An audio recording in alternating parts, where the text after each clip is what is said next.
Next question. I've done a lot of stuff on this particular question, but we're going to dive into it a little bit more.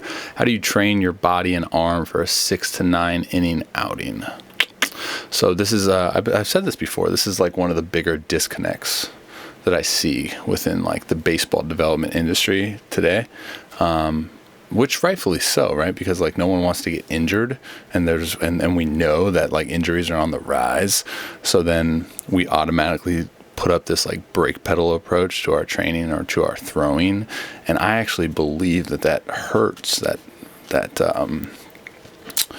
brake pedal approach hurts a lot of kids, because our training is so limited towards volume. Then when we get into a game, our volume automatically shoots up, right, to perform, and we don't see the results. We don't see the results based on like getting deep into ball games and having success in the later innings when we flip the lineup over multiple times, or just getting tired, getting fatigued earlier, right?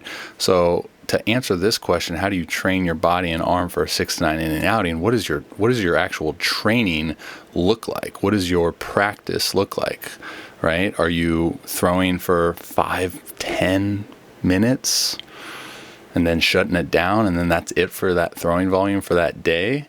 Think about it in like very simplistic terms.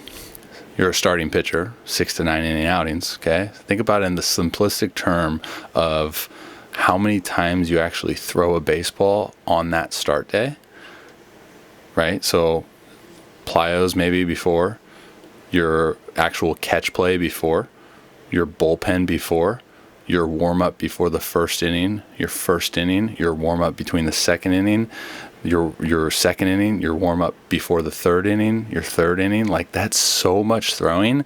And if, say, you start once a week, your other 6 days, where's that manipulation, or where are you replicating that any which way you know? Now, I'm not saying to go out every single day you practice and like throw 500 throws, but you can maybe start working towards like closing that gap in terms of looking at it like a graph, right? So Monday's volume is this much, Tuesday's volume is like that much, Wednesday volume is this much, and then Thursday, say it's start day, and it's like, whoa, you skyrocket that volume. Think about just like, making that as worst of a roller coaster as possible, right? And I believe that will really help you getting into those later innings and feeling good in those later innings. I did a segment on my long toss the other day, and that was one of the components that I had mentioned in terms of how my arm feels and how my arm recovers, right? I had Alan Jager on a podcast, and we talked all about this, how like this rehab throwing program has like taken over, even though we're not in rehab.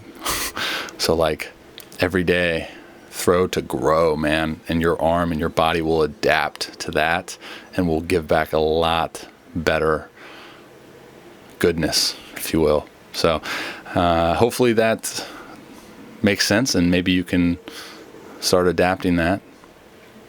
And it doesn't have to be throwing too, like training as well, strength training. All right, dope.